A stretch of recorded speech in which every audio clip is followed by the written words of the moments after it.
Let's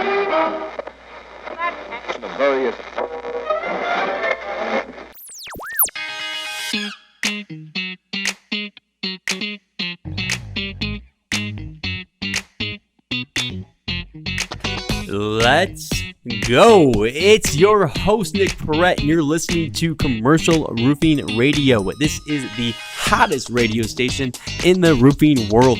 We are your favorite place to hang out, learn, and shoot the shit. So sit back in your truck's chair, relax, and enjoy the show.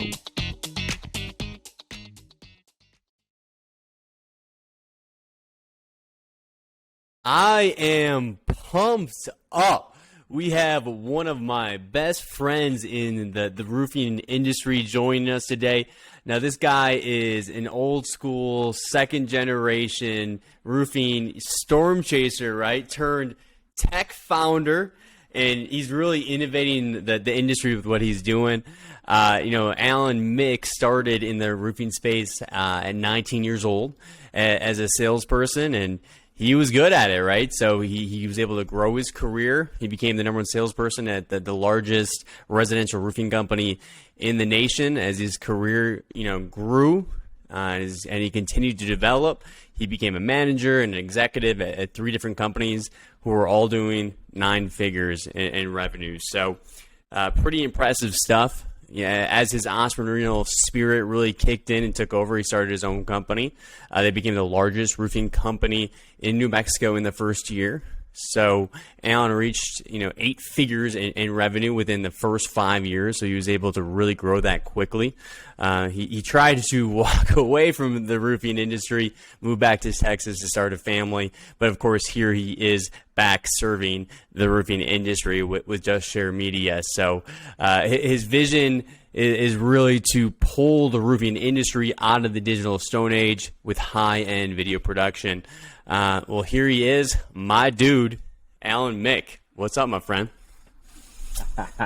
What's going on, buddy? Thanks for having me on the show, man. I constantly looking left and right. I'm like, who are you talking about? You talking about me? That guy? Yeah. You're impressive, man. You've done some intro, man. You've done some unbelievable stuff. But before we dive into that, man, how are we living, my friend? What's going on? You recently just had a brand new daughter. How's the family doing?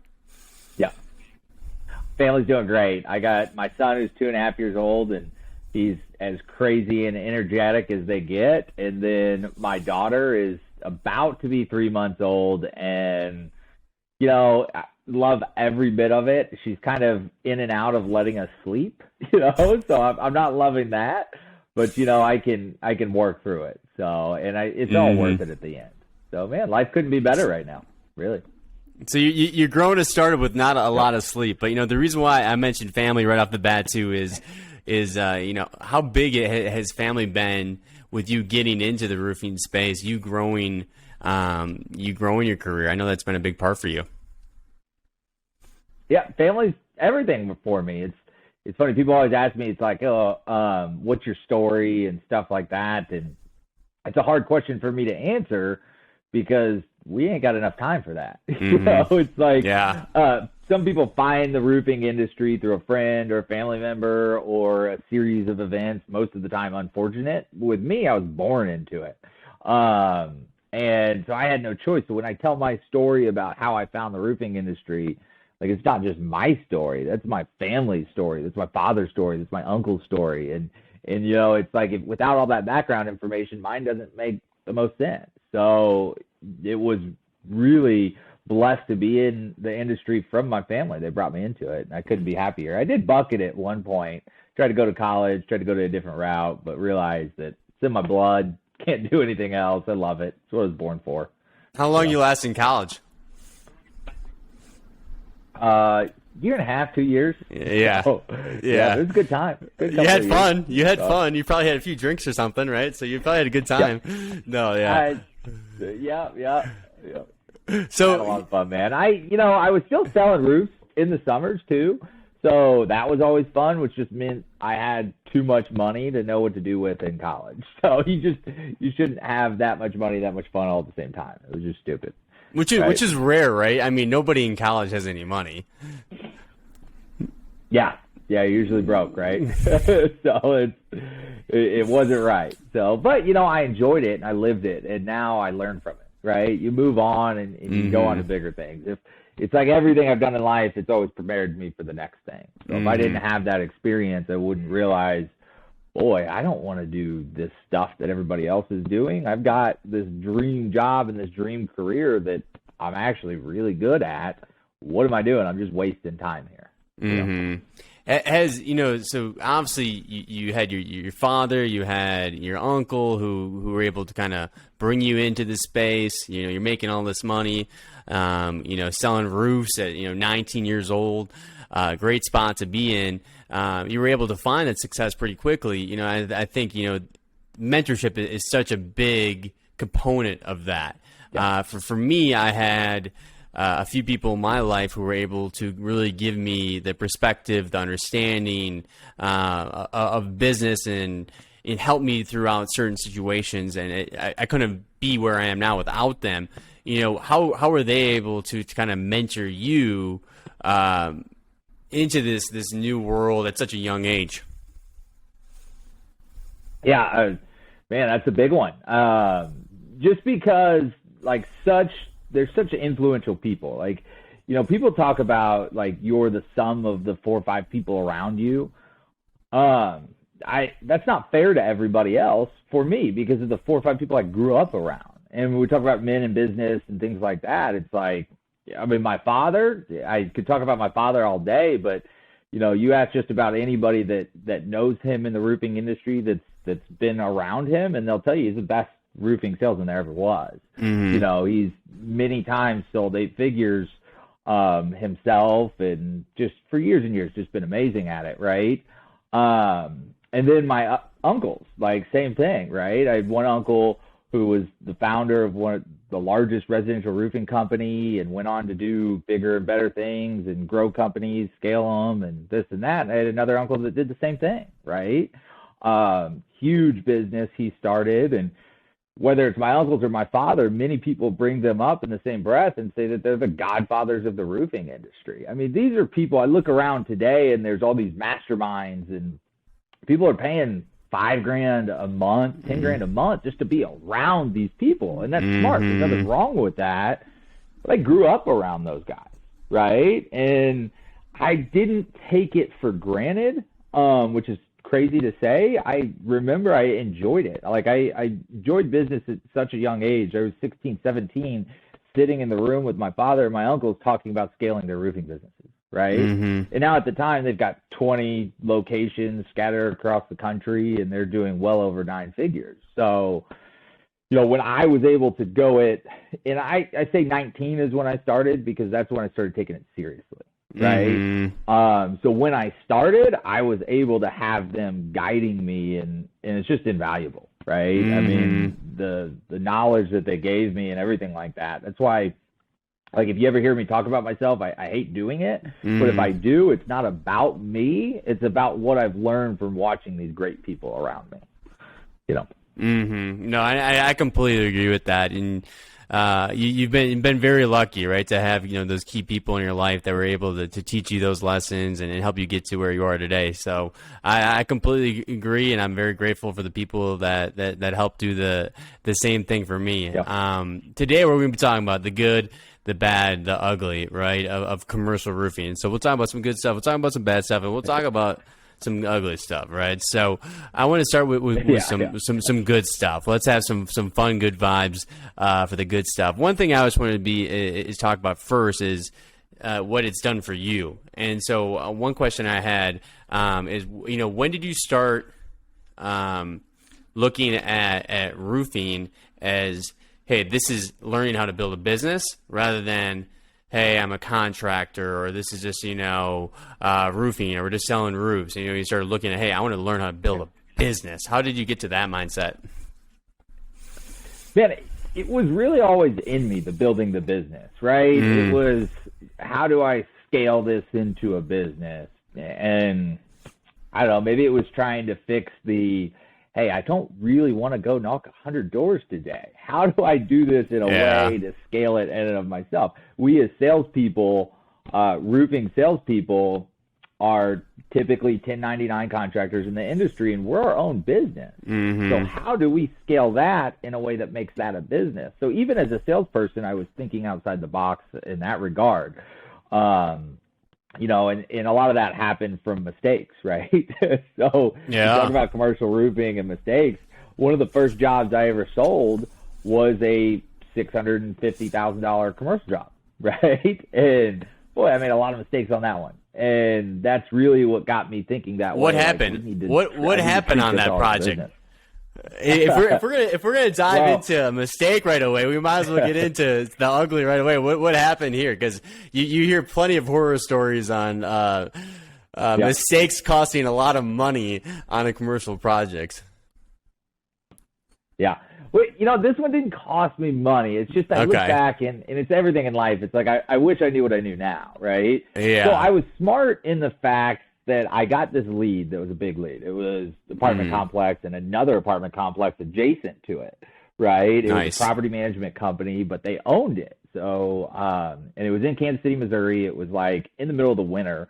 And I could have tried to do it myself, but I was 19 years old. And I look young now. So when I was 19, I looked really young, right? So I'm like, there's no chance. So I bring it into the office. And I'm like, I need help closing this. So I think I did a lot of stuff the right way by bringing in other people to help me close the job, to help me sell the job. Now, with any education, that cost me money, a lot of money, right? I had to split it like 2-3 different ways, but I learned a lot on how to sell the job. So those are things I did right. But then where it went wrong was they entrusted me to manage the job. Like, you know, I'm sitting here getting these big paychecks from these other residential jobs that I'm selling. I'm doing very well. I didn't know anything about project management at the time, you know, and I remember like distinctly carrying around this 40-foot ladder with like the head maintenance guy, and we're inspecting roofs just to make sure they're doing it the right way. It was a big mansard project, right? Mm-hmm. It was mansard, shingles over top of old wood shakes. So we had to remove the shingles, remove the wood shakes, redeck it, and then go back onto the shingles. It's not an easy job to do, especially 2-3 stories up, multi-family. I think it was like 62 buildings. Well, it was the reason why it was so low in price is it was a bid job. So it was already slim margins in and of itself. So then I'm the one managing the job and I'm the one inspecting it. And I remember going around with the property management guy, the head guy for all of their buildings. And this company owned like 20 some apartment complexes all over Kansas City.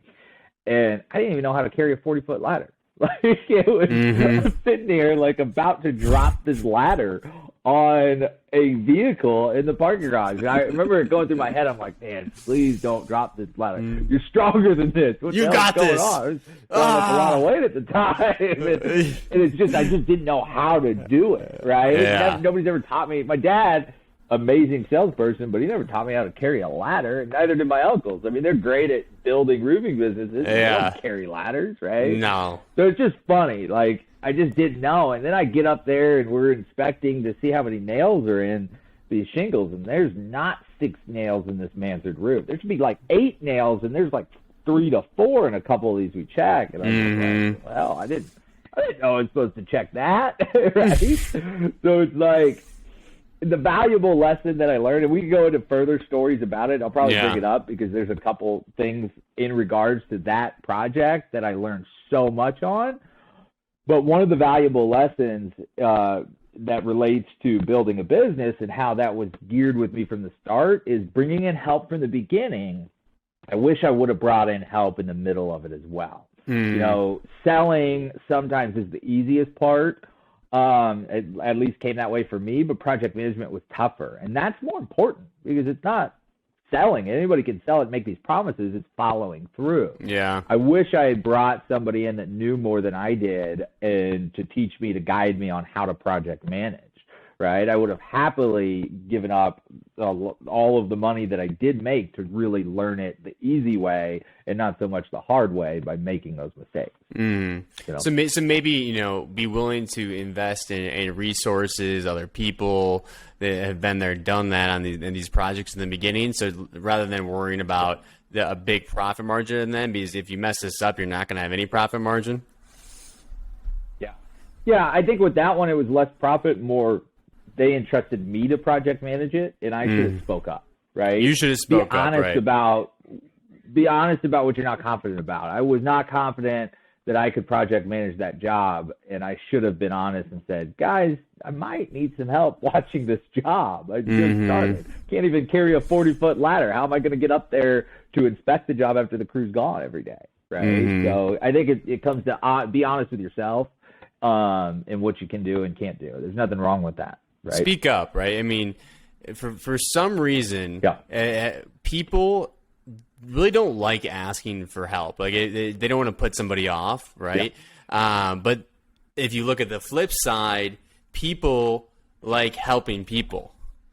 So, you know, they enjoy being assistants and feeling like they're valued, right? So if you have a connection with somebody or whatever it might be, right, and you feel good in your organization, you know, ask for help. Speak up. People will help you out if you ask for it. You know, want to, right? People wanted to be part of that job. I wish somebody could have learned something about the sales side of it. Like everybody gets helped if you're just honest and you just bring people in. And you know, like I said, we're the sum of the people around us. Why didn't I bring somebody in to help me build? I could have helped them. Hey, this is how I sold it. This is how I got the job. You know, and then we all would have learned. We all would have grown better, grown faster, right? So, all right. So you did a lot of storm restoration work, right? Storm chasing, if you will, right? Yep. So when you think about those storms, you know, and you think about those events, and you think about going into those places, and you think about the memories you had, the feelings you had, how you grew, all this kind of stuff. You know, give me some blurts, give me some feelings, some words that you take away from those environments when you went in there throughout your career. Man, you know, the first thing that pops in my mind was being a little kid, right? Being like 10, 12 years old. I don't really know my age, but I know my dad would take me with him when he would go set the storm, is what we would call it, right? He would fly in to wherever it was, and this is early 90s, mid-90s, right? So we'd fly in to wherever the storm was or drive in and get there next day. It's always a race, right? It's always urgency. Like, we got to get to the storm. He'd get there and meet with like 3 local roofing companies and figure out which one works the best and make a deal with one, sometimes make a deal with all 3 of them for a joint venture ship to go in and, hey, we're going to partner with this local company. We're bringing in 150 Texas roofers and they're the best of the best and da-da-da.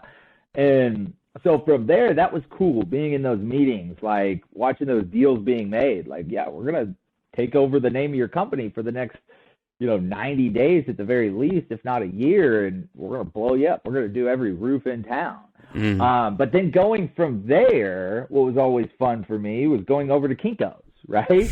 So we would sit in Kinko's for like 2-3 hours, and we'd get tape, I'd get our scissors, like everything, and like magazines and all kinds of stuff. And I remember going through magazines, I felt like I was like in class cutting stuff out and making logos. We would, because their logos were crap. It was typically a town that wasn't a big business, and this roofing company, like the small mom and pop shop from the 70s, and they hadn't redone their logo. So we were doing all that in Kinko's. Like, I don't know if you ever remember the Kinko's back in the day. Oh, yeah. But they had everything you needed. Talk about a brand builder. It was everything right there at the Kinko's. So we'd have the contracts, we'd have the flyers, we'd have business cards. We'd have it all ready because we did have a team of 150 sales reps following us.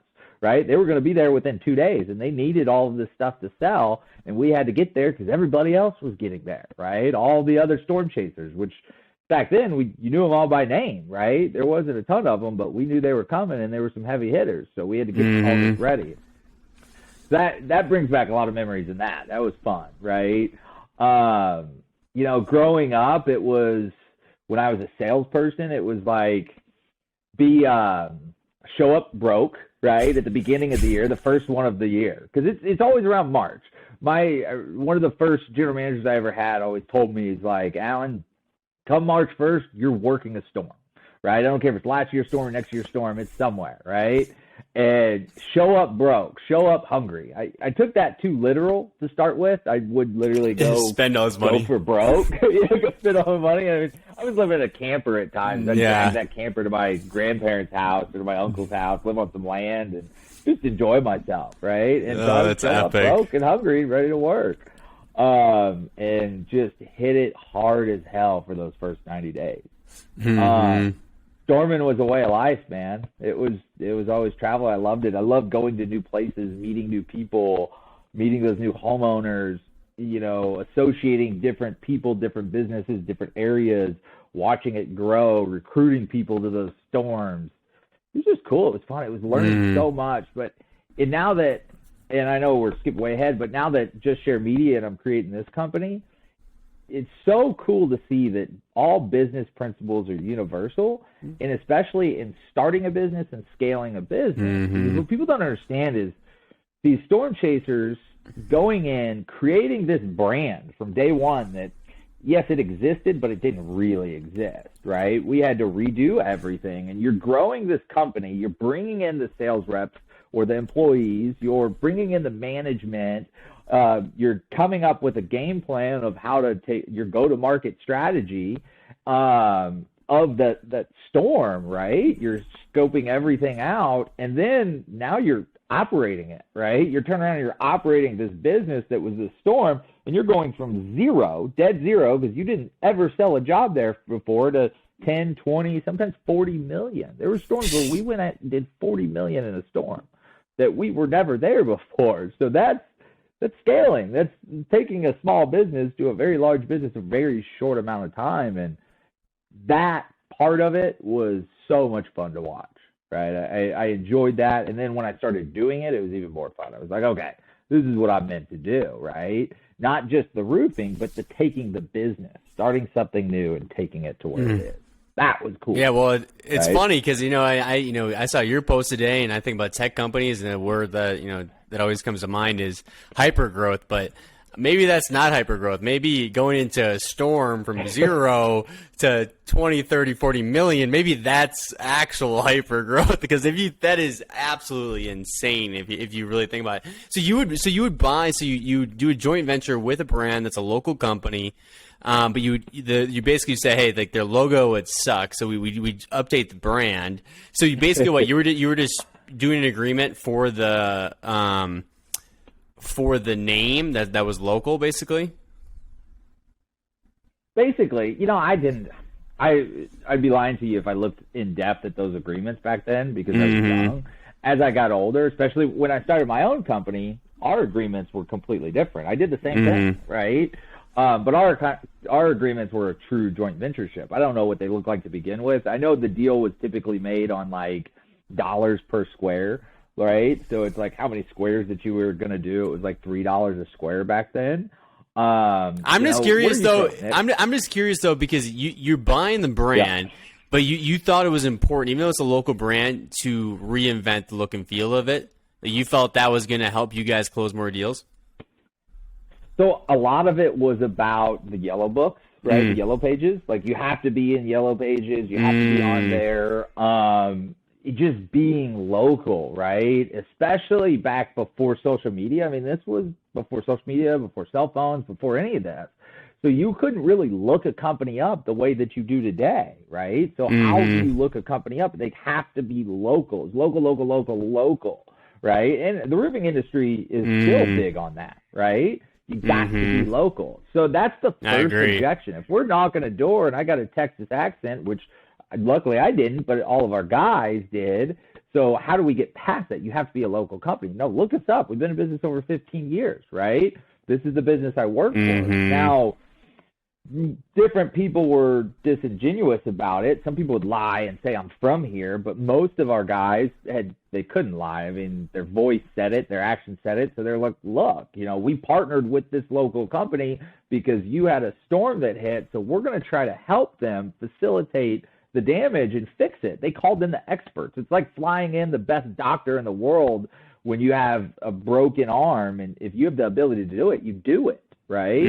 So you want the best. So we were the best. We were going in to take this local company to be able to actually maximize their efforts and take advantage of the storm situation. And what people don't understand either is that most of these small mom and pop shops, they've never seen a hailstorm. They didn't know what to do. They didn't even know that hail did that or that you could get the roofs paid for from hail. Most roofers, most retail roofers that have been around for years, they don't even understand. So they would have just sat there while these other companies came in and took over their territory, took over their areas. Now, one of my uncles did a interview with Dimitri, and it was basically him talking about how seeing these business owners go that high and the extreme lows the year after we left, because they made more money than they've ever seen and they didn't know what to do with it and they couldn't manage the business.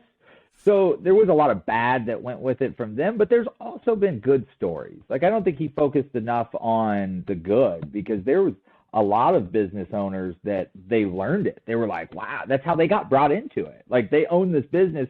We came in and we scaled their business, and they become a huge nationwide brand because of the knowledge that we brought in. Mm-hmm. Or they just locked down their local territory, and that was them from now on, because they just went and did 70% of the roofs in their town or their city. And now it's not hard. Now you just follow through. You run the warranties, you do this, you do that, you do some advertising, and you just keep growing with it. So it's a benefit. It's a benefit to that local company, right? I mean, they probably learn a lot. You come in, you update their brand for them, you teach them, I'm sure, a lot of stuff in terms of running a business, you know, at an operational standpoint. Yeah. So they're probably getting a ton of resources even after you guys are gone. Yeah, think about a company like a Crest or CMR or something like that that's huge, right? It probably has a sales force of 50 or 150 guys, right? And my town gets hit, and one of them calls me up and says, hey, I want to come there and grow your company. I want to work underneath your name. That's like a skip ahead to success button, right? That's a cheat code. But you mean to tell me you're going to put 50 guys under my name and grow my brand and grow everything and pay me for it? You're going to turn me into a household name overnight, right?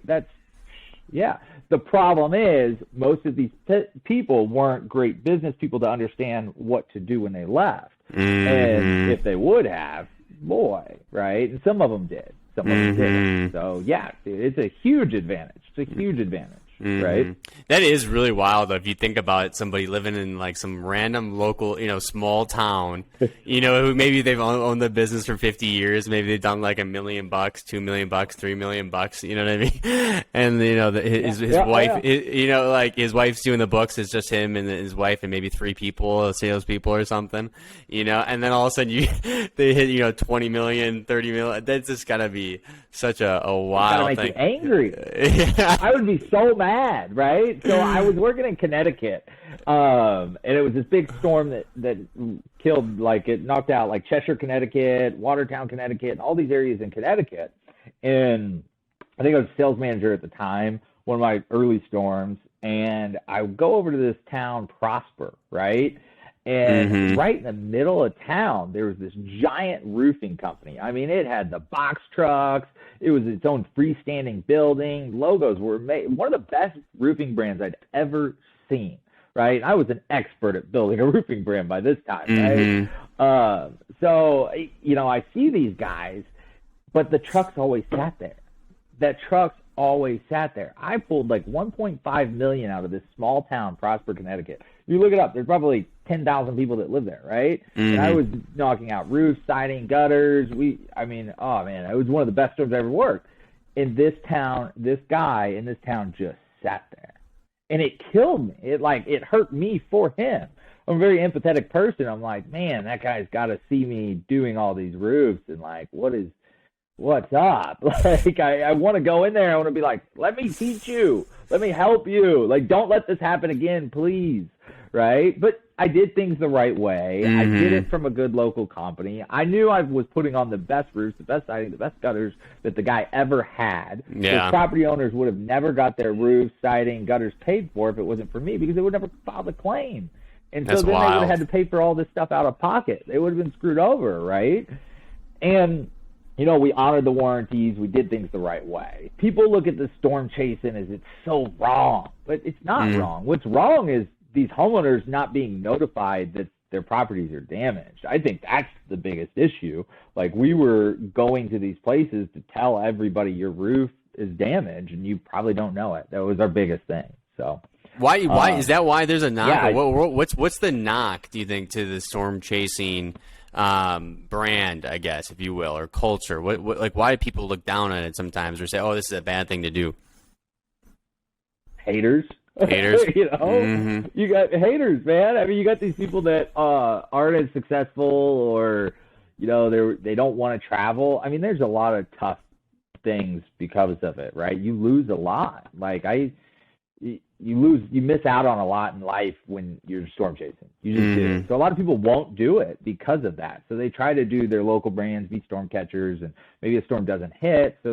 So it's not as easy for them. So these people don't do as well, and they see these storm chasers go out and go follow this hailstorm and stuff like that and do really well, and they're really successful. So they're going to hate on it. They're going to talk bad about it, right? Do people do it the wrong way? Absolutely. You know, there are a lot of bad characters. There's a lot of bad characters in every aspect of life, in every avenue of life, in every business, right? So, but there's a lot of good ones, man. You know, I remember my dad, I did an interview and I introduced myself as a storm chaser. I think it was our Start, Build, Grow show. He's like, don't call yourself a storm chaser. People don't like that. I said, no, you got to be fully transparent. That's who we were. That's I respect exactly that. what it was. That's who everybody was. I mean, if you look around at the roofing industry today, at least the public face of the roofing industry, they can all go back to these storm chasers, right? Like I said, we all knew each other back then.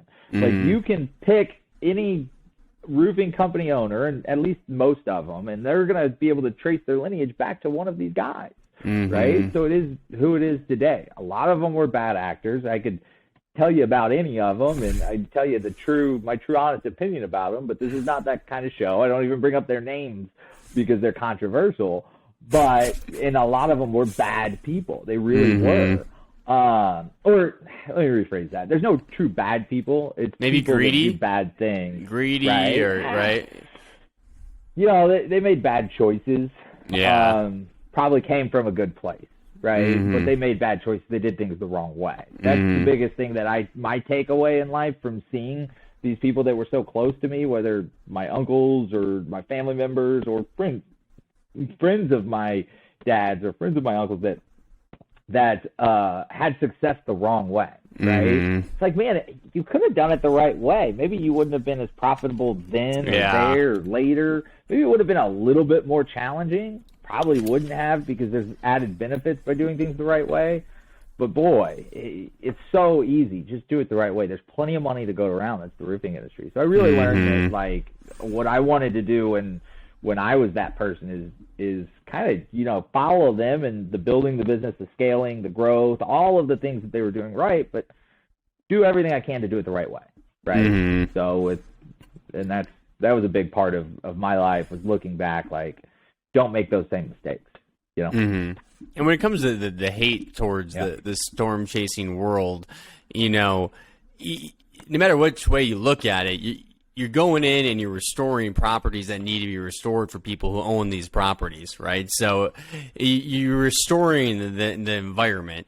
So that's one thing. That's why I cannot stand people who are in storm markets that do a lot of stuff with, like, storm or aggressive type branding. You know what I mean? I want it to be more of a subtle brand that says, like, restoration and recovery.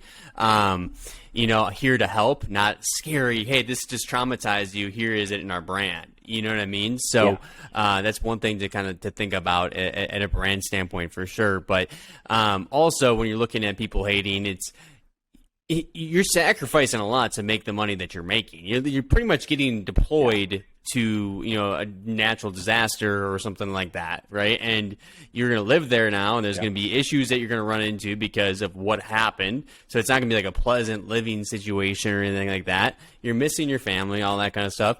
That's why you mentioned storm catchers and you mentioned storm chasers. So storm catcher example for, you know, people who out there who might not, you know, got that. I'm sure you did, but is, hey, Denver market, you're a storm catcher, right? If you're only working local, basically, because you're doing insurance work, and if the storm doesn't hit, it is what it is. Now you live in Dallas, so it's a little bit of a cheat code here, but let's just say that it's hit or miss, maybe you get one 2 out of 3 years or whatever it might be. You have a family now. If you, let's say you're going to start a roofing business again, would you start a storm catcher that only works local, or would you do a storm chaser that goes to the storm? So if I had to start a roofing business right now, that's what I had to do. Man, and I live in Texas, and I'm still going to live in. See, the traveling is what always did it for me. I would not start a business in DFW. I just wouldn't do it. Right? You wouldn't do it. Too many objections. Too many of my friends, family own them. Probably what I would do is I would do commercial roofing only, right? And I would go back to New Mexico. Right? Because it's a ripe, opportune market. Now, the reason why storm chasing truly existed, because, yeah, we got plenty of storms in DFW, but you start going the farther north you go, the better it pays. Well, we brought our crews with us, so the labor costs the same, right? We're buying a big national in bulk discount, right? So our material costs the same. So we just tacked on tons of profit margins when we went farther north, right? There's still profit to be made in the South, don't get me wrong, but the profit margins were huge the farther north you went and the farther away you went. So that was a big part of it. But to me, commercial roofing, a state like New Mexico, and I really like New Mexico because of the Adobe-style homes, right? Because they're flat roofs. Getting back in commercial again, just because – man, just the grind of residential. It's just such a volume sales. Like to me, it's just, you get to this point where you have hundreds of sales reps, and it's like you're herding cats. You're a high school vice principal. It's just headache sometimes, right? Yeah. You have to grow so far to be able to do what you want to do, or what I would want to do in life. I saw, and I was very successful with my own roofing company, and I saw the writing on the wall, and I was like, man, it's going to take a lot of time to be able to remove myself from this business. I've got to restructure it. One, I've got to quit. I've got to come up with my own brand identity, kind of all that stuff, which we weren't doing at the time. So I had to create my own brand identity. I had to build a brand. And then I had to scale it to a point that pulled me out of it, right? To me, that was like a 9-figure company. I needed to get to 9 figures. I was already at 8 figures. 8 figures was easy, but 9 figures, like, that's hard. That takes so much. And owning your business, especially a roofing business, it's 7 days a week, like sun up, sun down, and it's intense. You don't get that time back with your children. That's to me, it's just, now I still give that same amount of effort to just share media, but it's a different type of time, man. I remember, like, not working on a Saturday. It was weird to me. I actually almost got in an argument with my partner, my co-founder, Ryan. I was like, it's Saturday. What are you doing? Like, why are we not working? But it was ingrained in me. Like, you worked every Saturday. You worked every Sunday. It's what happened. And now I'm on the phone. I'm doing business stuff. And so is Ryan. Hell, he's editing more videos on Saturdays than any other day of the week. But it's just not the same. Waking up, going, knocking hundreds of doors, selling the roofs, running appointments. So back to the question, if I had to start over, if you held me down and said, Alan, start a roofing company today, it would be a commercial roofing company. I would hire Just Share Media. I would hire Nick Perret. I hired Just Share Media. So you guys make unbelievable videos. So I wanted to mention that anyways. That's a good segue. Is yes, we went through a rebrand. I wanted to make sure I captured the moment, and really told that story. Looked really just professional, right? Making a statement. So we hired Alan and his team. Ryan came out here, filmed them for us. Turned out unbelievable, worth every penny. Now they have, obviously that they have the stock set up where they're taking like crazy high-end videos and putting it into a library for you, right? A subscription model, and you can just brand that for your company. So it is a no-brainer, for real. It definitely is. So make sure you guys are checking them out. Alan, if they want to get connected with you, what's the best way to do that? Well, first of all, I meant that as a joke. I wanted to keep going. Well, it's good. I do enough of these where we talk about our business. I enjoy the story time. But, watch this. If you like me, then you'll probably realize that.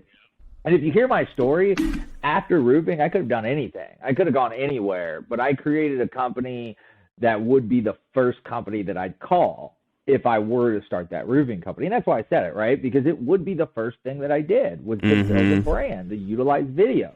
The next thing would be to get leads, and that's where I'd call Nick Barrett to get leads, right? Because I would go after commercial properties and make the big money, right? Amen to that. So, yeah, just, go to my website, go to my Facebook. You can't. I'm branded everywhere. So it's easy to find me. It's easy to get a hold of me. And whenever I want to get back to talking. Well, so I wanted to say is, when we're saying this, obviously, we'd love to work with anybody out there, but at the same time, no matter what the resources are, make sure that you're taking advantage. If there's things that look attractive that you're interested in, give it a shot. If it doesn't work, it's okay. But the best people always, try new things, are open to innovation and everything like that. So any resources out there, make sure that if you're trying to hit these goals, whatever they might be, if it's any kind of growth, you got to try new things, right? Because you have to have a plan to get there. Now I want to talk about the ugly, right? So we're going into the ugly side of commercial roofing. I mean, in roofing in general, what are some things you think could change in the industry, and how can we kind of go about that as a unit? Well, so commercial, right? Let's get back to commercial a little bit. So one thing we talk about roofing, because we did so much residential, it's funny when I was at that business, when I was 19 working for that company, we sold multifamily, right? It's funny, it's like I ask a lot of commercial roofers, people that say, oh, I'm a commercial roofer. It's like, well, what is commercial roofing? What do you define that as, right? You look up a commercial property, it's any property that generates profit. So technically a home, if somebody works out of their home, is a commercial property, right? Well, then you look zoning and this and that, duplexes, multifamily. But what I'm getting to is I was told you are not allowed to sell flat roofing, right? And stay away from metal if you can, right? Because we were residential roofing, right? Or at least we were comp shingles, right? So again, multifamily, apartment complexes, HOAs, things like that. So getting into the ugly was, when I did start my own roofing business, the first storm that I went to was New Mexico. Well, New Mexico is all flat roofs, right?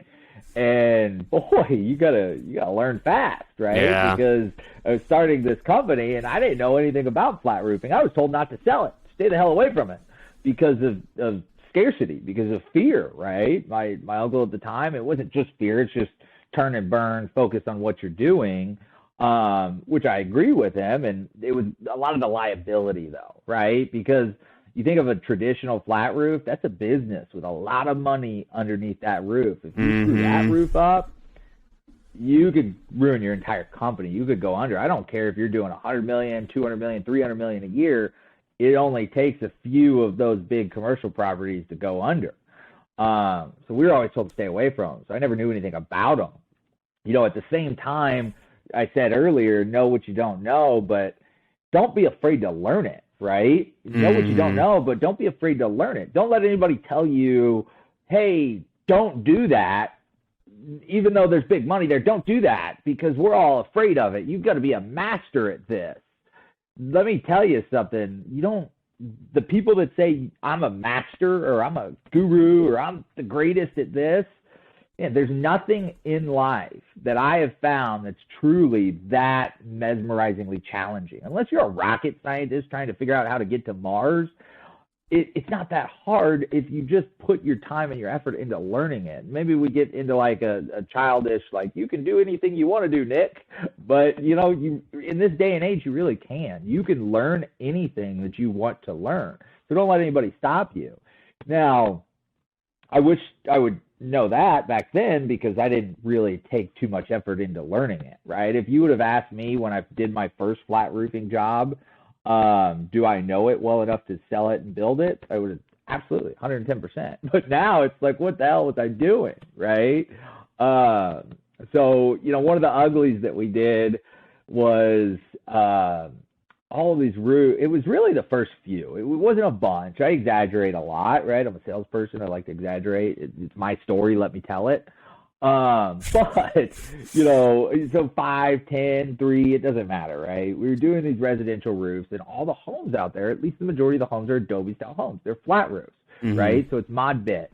And TPO is the way to go, right? TPO is the best. I'm a big believer in everything TPO, right? So we were going there, we were selling TPO. Big hailstorm wiped out this town, and we found hail damage. We get the insurance company to pay for it, and boy, did they pay for it. They paid a tremendous amount. If you guys don't know, if you're watching this and you're in commercial, high five, right? You're killing it. The profit margins are amazing. If you're not in commercial, get into commercial, because the profit margins are absolutely amazing. And stop listening to people tell you can't, because you can. It's not that hard. Preach. Right? Just try. Just try. That's what we did, right? With the first 2 or 3 jobs, maybe 5, maybe 10, right? I compare Who's it counting? to Who's counting? Who's counting, right? I compare it to, what's that cereal? Snap, Crackle, and Pop. You know what I'm talking about? The cereal brand. Rice Krispie treats, right? Or Rice Krispies, right? So we were going right over top of these mod bits and mechanically fastening these TPOs right over top of the mod bits.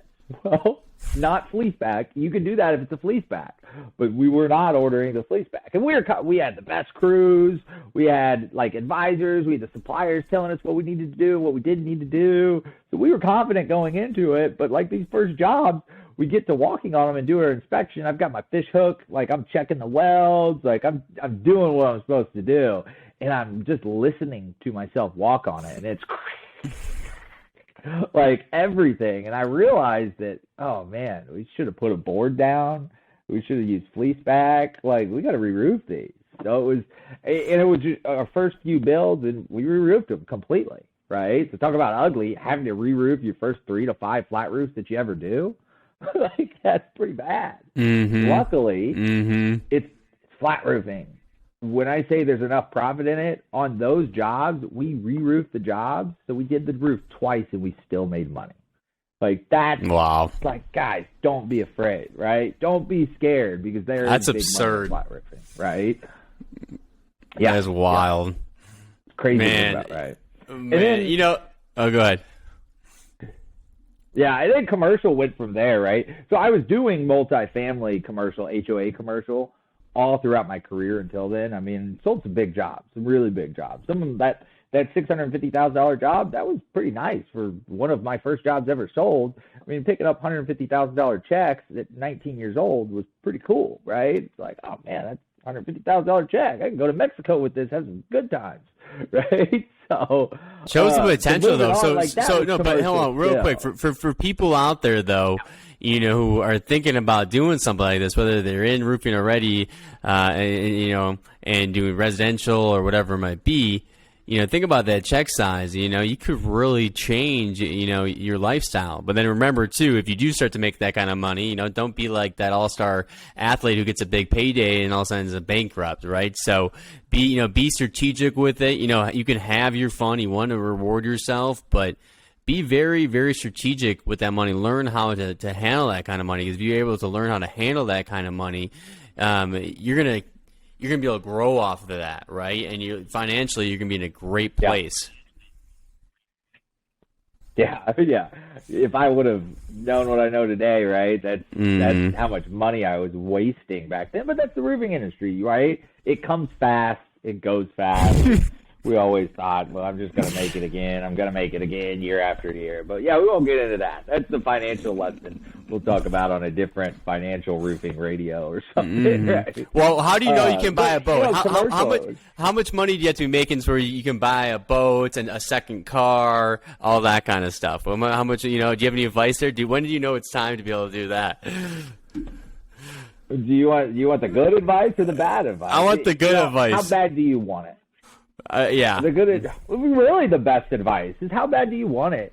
If you don't buy it now, if you want it that bad right now and you can afford it in your eyes, which means you're going to go get approved for the loan or the financing or whatever, you got the cash in the bank, then buy it. Make that mistake. Buy it. You're never going to learn. Like, I wouldn't be as financially smart as I am today if I hadn't made the financial failures back then, right? Or mistakes or overspenditures, whatever it is.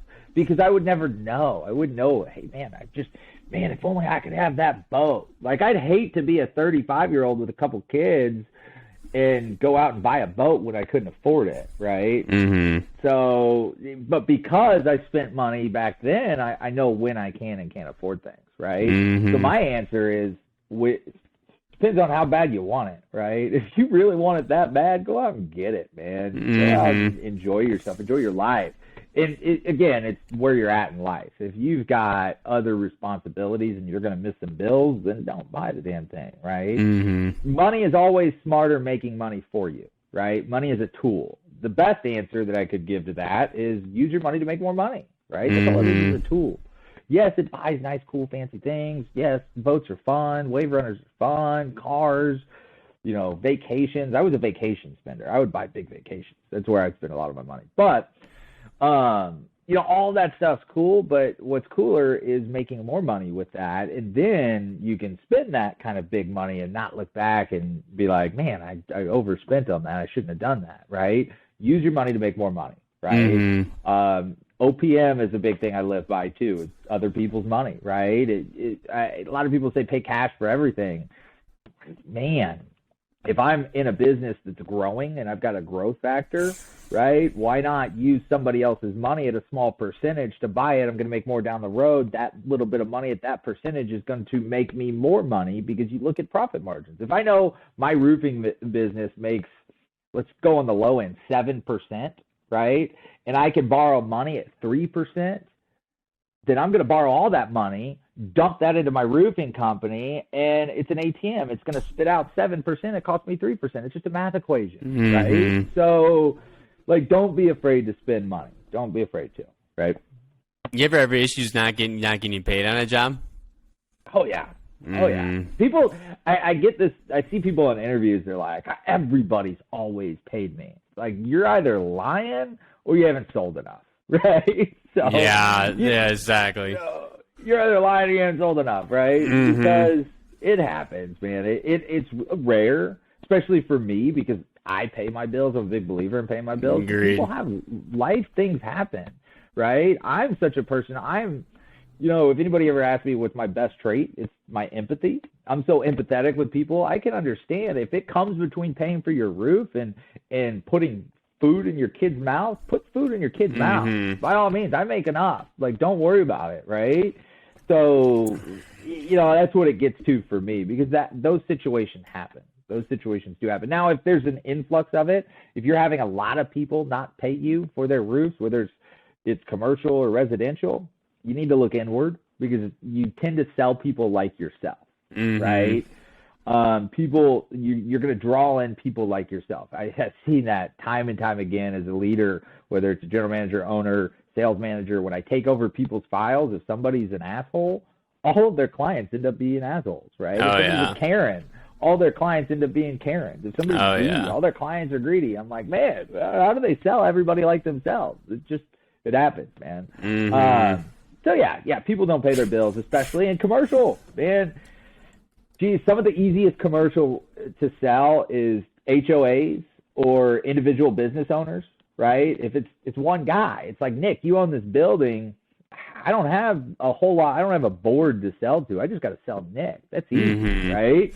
So, but also, if you've gotten like that and you're by yourself and you own this by yourself, it's your money. It's like, man, a lot of times my experience with those individual business owners, it's tough to get that last check out of them, right?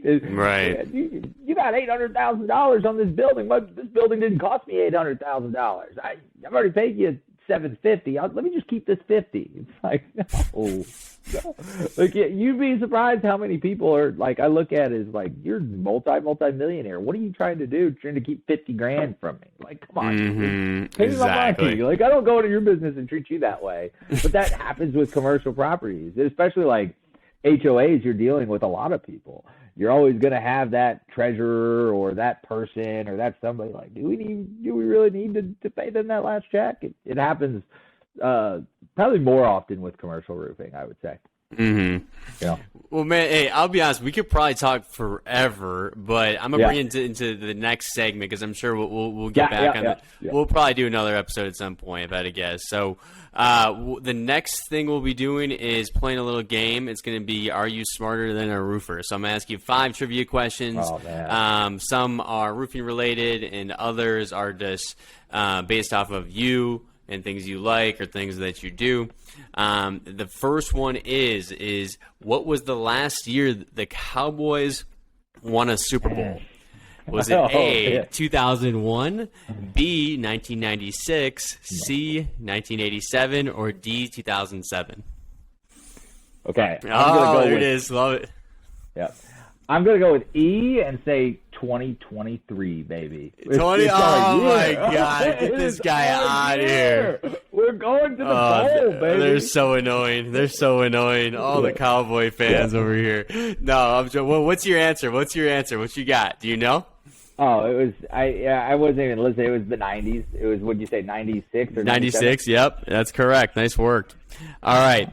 What percentage of marketers who use video say it's an important part of their marketing strategy? Is it A, 25%, B, 55%, C, 92%, or D, 78%? First of all stats are made up, right? There's some stat out there that says like 90% of statistics are completely made up, right? Yeah. So I'm not a big stats guy for that reason. You see this guy? This guy's gonna have something. This guy's gonna have something to say about all the questions over here. He's like, all right, what's the stat? Yeah, all of them, of course, exactly. I'm gonna put you on a time. I'm gonna put you on a time limit over here. Man, haven't you seen Who Wants to Be a Millionaire? Like, it's all about the story in between the questions. That's like, put me on. That's right. Like, well, hey, this is my second. This is only my second recording, so I'm still learning the whole game host thing. You know what I mean? Yeah. It's my first time with the game show thing. The game host. Yeah. Well, here it is. Let me tell my story. Right? Yeah. The answer is, the final answer is 72%. 72%. Nope. 76%. Something like that. 92%. 92% of people who use video. Right? Okay. 92%. 92%. 92%. Okay, so I'm getting it mixed up, but it's 76% of marketers wish they use more video. That's my stat, right? You're saying 92% of marketers recommend using video. Can I just that 8%? Quit your job. Hey! So you need to be quiet. So my whole goal with the marketing stat here for the video marketing was to show people how important video marketing is, so they give Alan Mick a call. Yeah. And I was trying to find the highest stat possible over here, and he's giving me a hard time. You see this guy? Yeah, you see this guy? I am. Oh, man. All right, next one. I got this. Right? All right. So, how much revenue did the largest roofing company on the Roofing Top 100 list do in revenue last year? Is it A, $814 million, B, $538 million, C, $1.1 billion, or D, $350 million? Tough question, because it's Cinemark. It's always Cinemark. Man, I know they do over $1 billion if you take into account their flooring division. I think this one's no flooring. I think this one's no flooring. There's no flooring. Then it's that $800 million figure. Yes, sir. That is correct. 763, but that is correct. Yeah. That is correct. All right. So we met at the Hail Trace Go-Kart charity event for roofers in recovery in Oklahoma. What is the capital of Oklahoma? Is it A, Norman, B, Tulsa, C, Edmond, or D, Oklahoma City? Yeah, I would say Oklahoma City, and I'm just guessing. It's that. I mean, it just seems obvious. It's the biggest city, right? It's called Oklahoma City. Right? Hey, Oklahomans, Brandon, Derek Klein, you're really dumb if the capital's not Oklahoma City. Right? it should be the capital. So I'm going to go with Oklahoma City. Let's do it. That is correct. Great work. All right. Yeah. So we got our final question. All right. So the final question is so now you live in Dallas, all right? What is the new tourism slogan for Dallas? Is it A, be free in the big D? Is it B, live large, think big? Is it C, everything is bigger in Dallas? Or D, live the big dream? Whew, that's a tough one. I got no idea. I never heard of this. I'm more of a Fort Worth guy personally.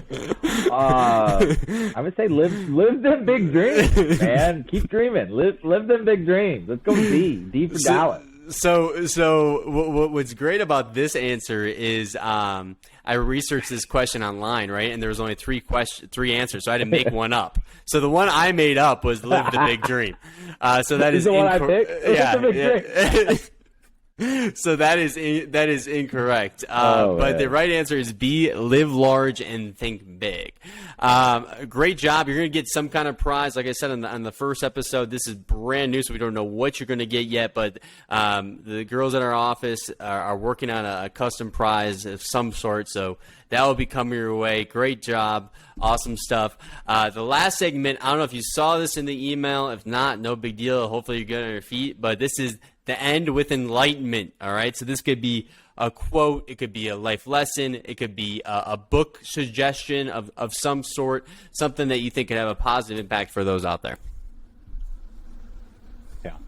The book is super important. I highly recommend audiobooks for people that don't read. So I think that's important, but it wouldn't be a book recommendation, more of a quote. And I've changed this since we started talking. I think it'll align with what we said is, guys, don't let anybody tell you can't, right? Don't ever let anybody tell you can't. And everything out there is easy as long as you try. That was always my biggest thing in roofing. I would never give these speeches, these sales meetings and say, let's go out and work hard. No, just try. And that's all you got to do is try. And I promise you, it will end up coming easy if you put in that effort. So, yeah. And when it doesn't work out, because it probably won't in the beginning, you probably have some issues, you probably have some hiccups. Don't get sad, right? Keep moving forward. Don't feel victimized or feel like a failure or say, "Oh, you idiot, you would mess this up. I told you not to do it." Right? Stay positive, right? Yep. Get a learning lesson off of it, build off of it, right? Because you don't have to be great to get started, but to be great, you got to get started, right? So get your butt moving, get out there, make it happen. If you want some amazing video stuff, make sure you're hitting up Alan at Just Share Media. Alan, it's been a blast to have you on. I'm sure we'll have you again. So thank you so much.